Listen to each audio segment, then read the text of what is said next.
রাস্তার ধারে বসে থাকা এক সামান্য সাইকেল মেকানিক, যার পোশাকে সবসময় গ্রিজ আর ধুলোবালি লেগে থাকে, আর অন্যদিকে শহরের এক সম্মানিতা এবং উচ্চশিক্ষিতা স্কুল শিক্ষিকা। কিন্তু কেন এই শিক্ষিকা তার ক্ষমতাধর স্বামীকে ছেড়ে রাস্তার এক সামান্য মেকানিককে বিয়ের প্রস্তাব দিলেন? কি এমন গোপন সত্য লুকিয়েছিল ওই সাইকেল মেকানিকের জীবনে, যার জন্য প্রভাবশালী এক ব্যক্তি তাকে পুরোপুরি ধ্বংস করে দিতে চাইল? শত শত মেয়ের ভাগ্য বদলে দেওয়া এক নিঃস্বার্থ মানুষের এমন এক অবিশ্বাস্য গল্প, যা আজ আপনারও চোখে জল এনে দেবে। আসল ঘটনাটি জানতে হলে ভিডিওটি শেষ পর্যন্ত দেখুন। বন্ধুরা, এটি একটি সত্যি গল্প বিহার প্রদেশের মুজফ্ফরপুর জেলার, যেখানে একটি ছোট শহরের বাইরে রাস্তার ধারে টিনের ছাদওয়ালা একটি সাধারণ দোকান ছিল। সেই দোকানে বসা একজন সাধারণ যুবক পুরো এলাকায় সাইকেলওয়ালা ভাইয়া নামে পরিচিত ছিল। তার আসল নাম ছিল প্রকাশ। বয়স প্রায় ৩৫ বছর।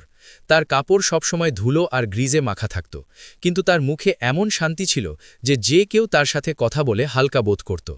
সেই দোকান থেকে প্রায় ২ কিলোমিটার সামনে মেয়েদের একটি সরকারি ইন্টার কলেজ ছিল। আশপাশের ১০১টি গ্রামের মেয়েরা সেখানেই পড়তে আসত। গ্রামগুলোতে বাসের সুবিধা ছিল না, তাই অধিকাংশ মেয়েরা সাইকেলেই স্কুলে যেত। প্রকাশ প্রতিদিন সকাল ৫টায় উঠে স্নান করে ৬টা নাগাদ দোকান খুলে দিত, কারণ সে জানত ঠিক সেই সময় মেয়েরা স্কুলের জন্য বের হয়। কারো সাইকেলে হাওয়া কম থাকত, কারো চেন খুলে যেত, কারো ব্রেক কাজ করত না। প্রকাশ বিনা বিরক্তিতে প্রতিটি সাইকেল ঠিক করে দিত। টাকা চাইলে বলতো, যতটা ঠিক মনে হয় দিয়ে দাও। অনেকবার মেয়েরা বলতো, ভাইয়া এখন টাকা নেই। সে হেসে বলতো, পড়াশোনা ছেড়ো না, টাকা পরে দিয়ে দিও।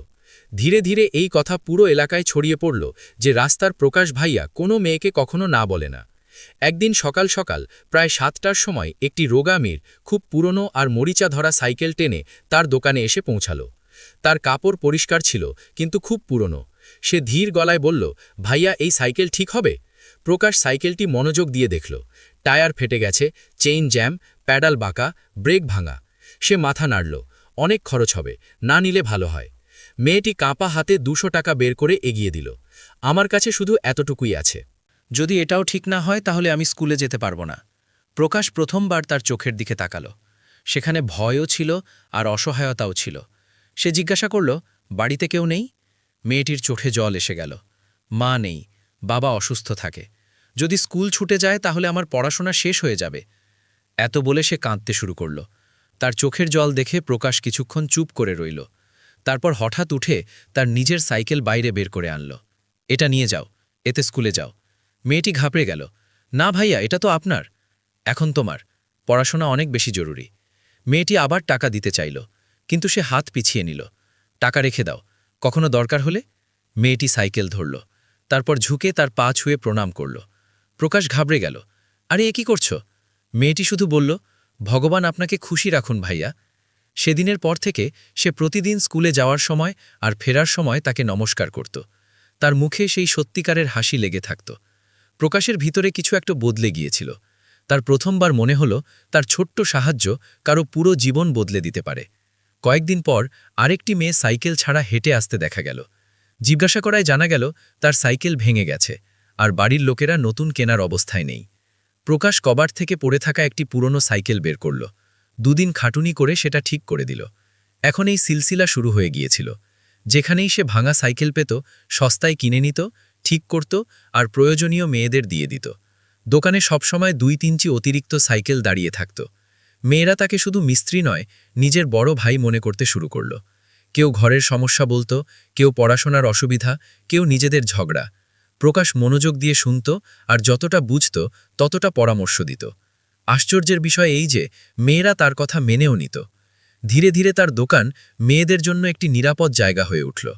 দুপুরে স্কুলের ছুটি হলে অনেক মেয়ে সেখানেই থেকে যেত। কেউ পানি খেত, কেউ হাওয়া ভরাত, কেউ শুধু ২ মিনিট বসে বিশ্রাম নিত।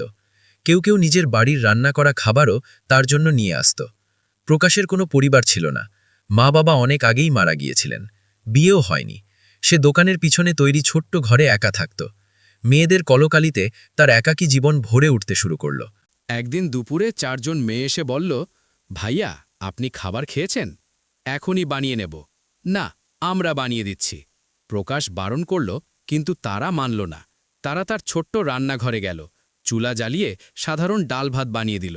যাওয়ার সময় বলল, এখন থেকে প্রতিদিন সময় মতো খাবার খাবেন। সেদিন প্রকাশ অনেকক্ষণ চুপ করে বসে রইল। তার মনে হল যেন সত্যি তারও কেউ আপনজন আছে। সময় কেটে যেতে লাগল। এখন প্রায় প্রতিটি মেয়েই তাকে চিনত। রাস্তা দিয়ে যাওয়ার সময় দূর থেকে ডাকত, ভাইয়া নমস্কার। কিছু ছোট মেয়েই তো হাত নেড়ে হাসতে হাসতে চলে যেত। কিন্তু সবাই এতে খুশি ছিল না। আশপাশের কিছু লোক টিপ্পনি কাটতে শুরু করল। এত মেয়ে প্রতিদিন তার দোকানে কেন থামে? নিশ্চয়ই কিছু গণ্ডগোল আছে। আজকাল যুগ খারাপ। তবে অনেকে তার প্রশংসাও করত। গরিব হয়েও কত ভালো কাজ করছে। প্রকাশ এসব কথায় বেপরোয়া ছিল।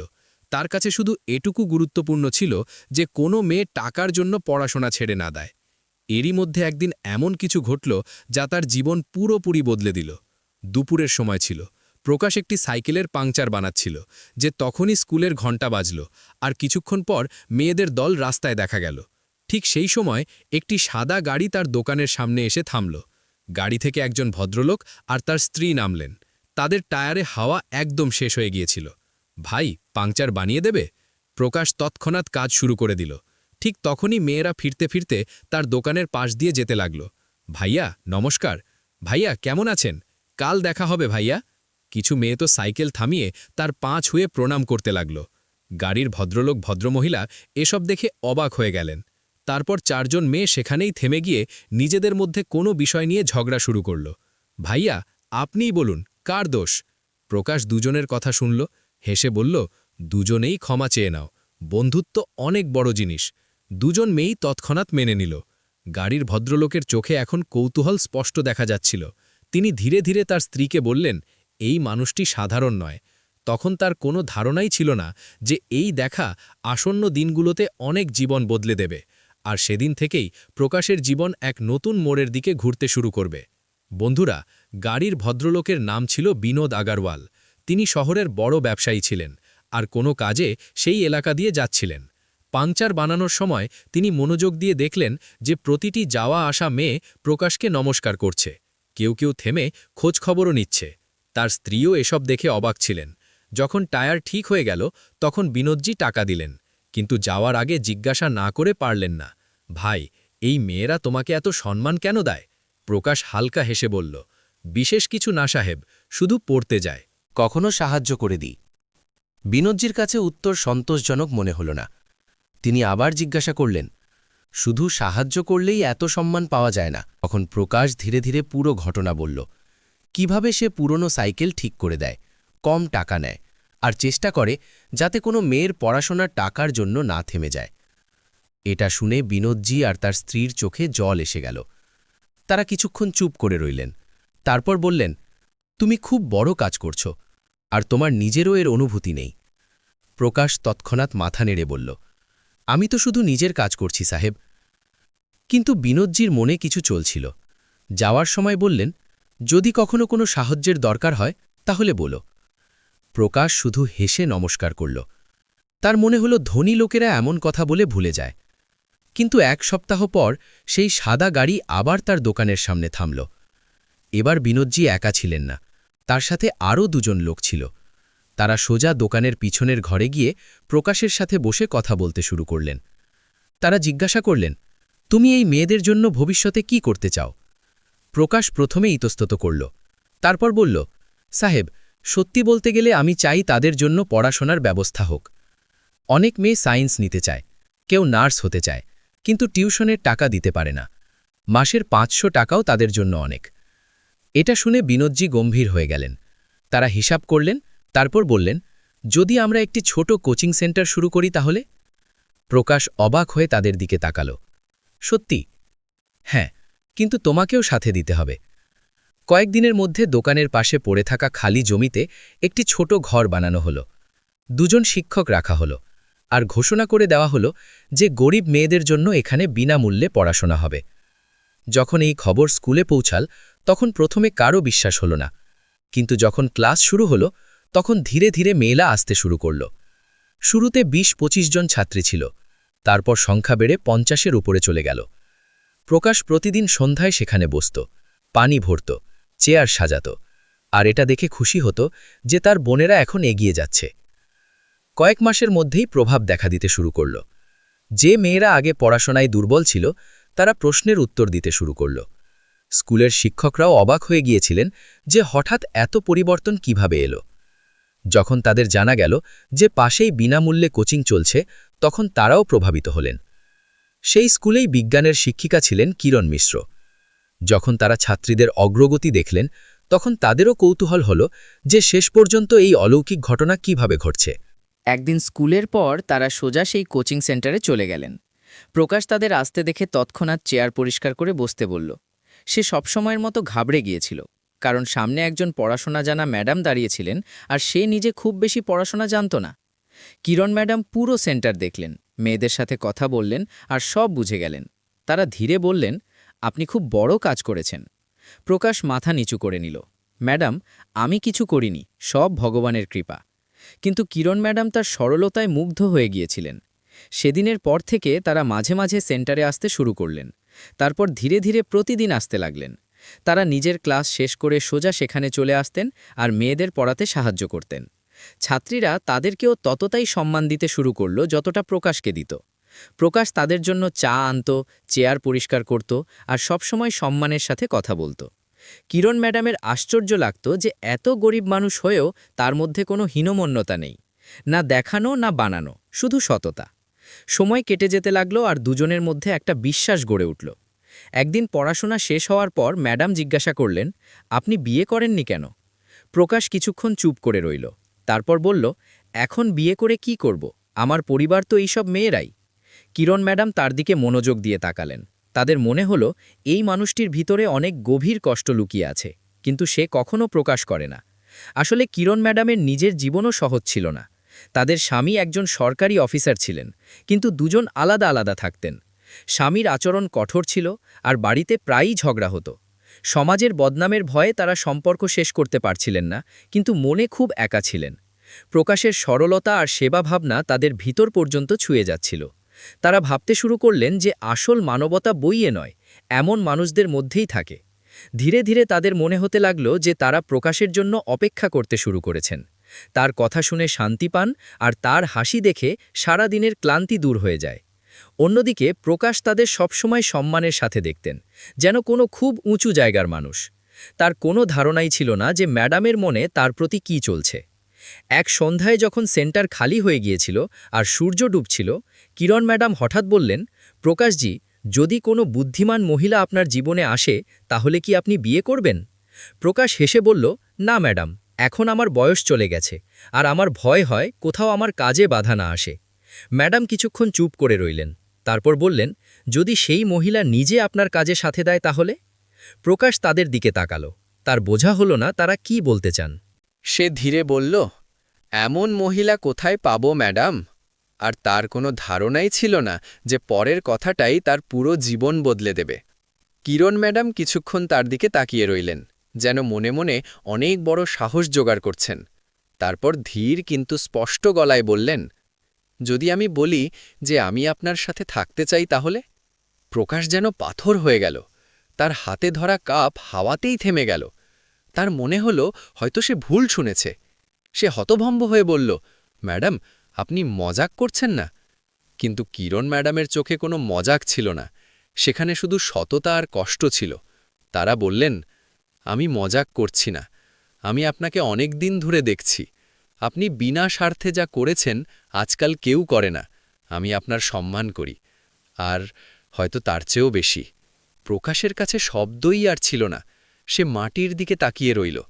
ম্যাডাম, আমি একজন সাধারণ মানুষ, পড়াশোনাও জানি না।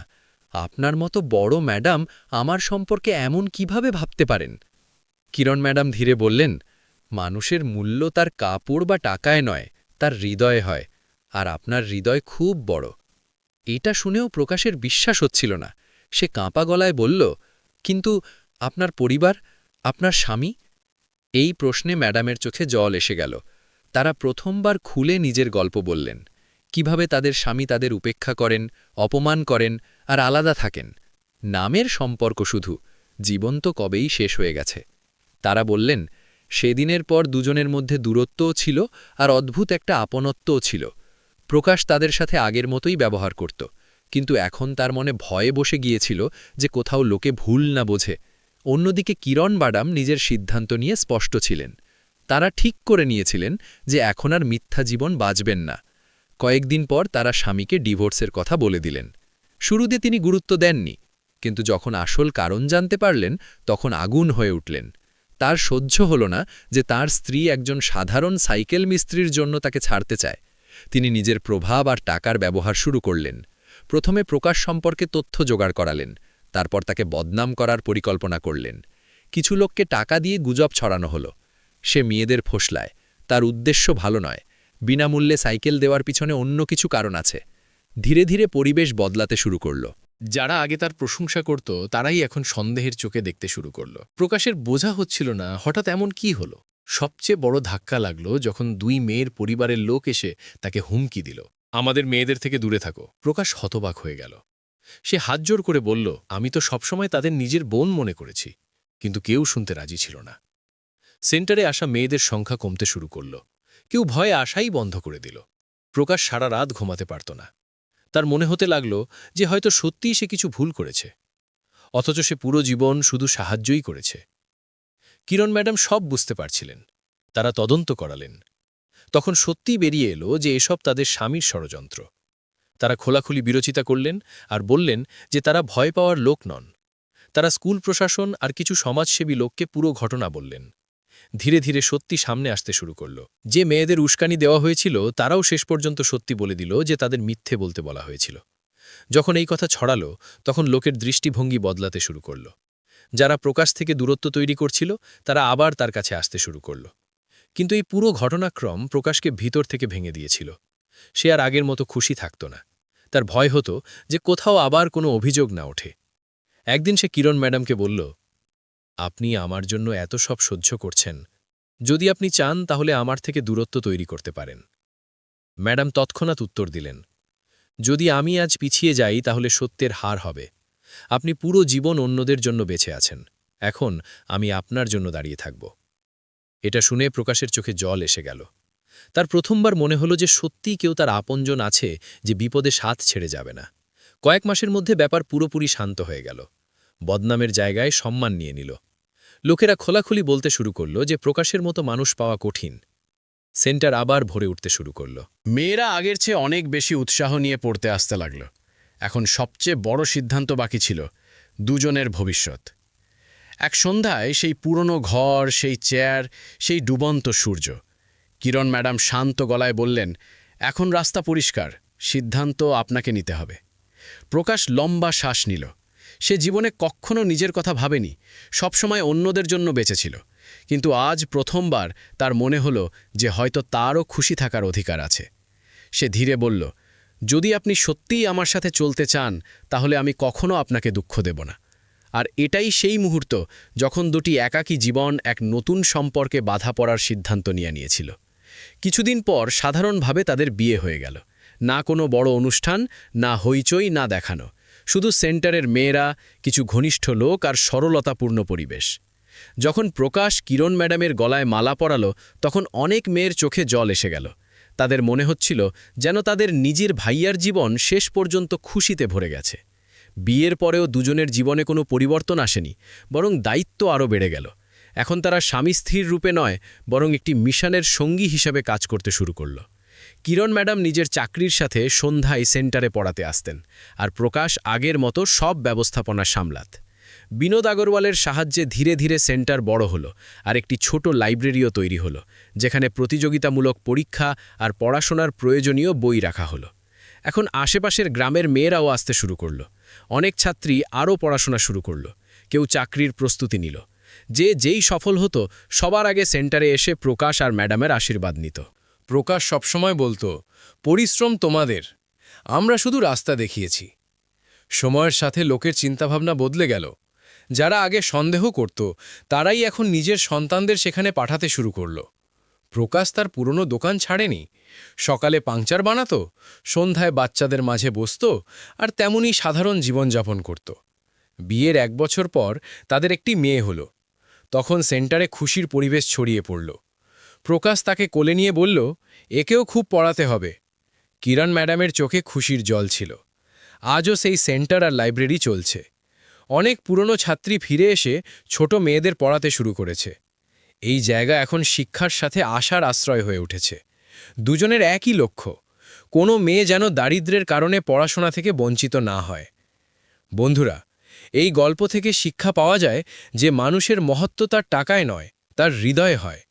একজন সাধারণ মানুষও সত্যিকারের ইচ্ছা দিয়ে অনেক জীবন বদলে দিতে পারে, কারণ নিঃস্বার্থ সেবা কখনো বৃথা যায় না। কিন্তু এখন আপনারা বলুন, যদি প্রকাশ সেদিন নিজের সাইকেল দিতে না বলতো, যদি সে লোকের কথায় ভয় পেত, যদি কিরণ ম্যাডাম সত্যের সাথে না থাকতেন, তাহলে কি আজ এত মেয়ের জীবন বদলাতে পারত? সমাজে কি এমন মানুষের দরকার নেই যারা বিনা স্বার্থে অন্যদের জন্য বাঁচে? আপনার মতামত কমেন্টে অবশ্যই লিখুন। আর যদি এই গল্প আপনার হৃদয় ছুঁয়ে থাকে, তাহলে অবশ্যই বলুন যে আপনি প্রকাশের মতো মানুষ সম্পর্কে কী ভাবেন। এমনই সত্যি আর প্রেরণাদায়ক গল্পের জন্য ভিডিওটি লাইক করুন, চ্যানেলটি সাবস্ক্রাইব করুন, আর এই গল্পটি সেই সব লোকের কাছে অবশ্যই পৌঁছে দিন যাদের মানবতার ওপর বিশ্বাস বজায় রাখার দরকার আছে। আবার দেখা হবে এক নতুন গল্প নিয়ে।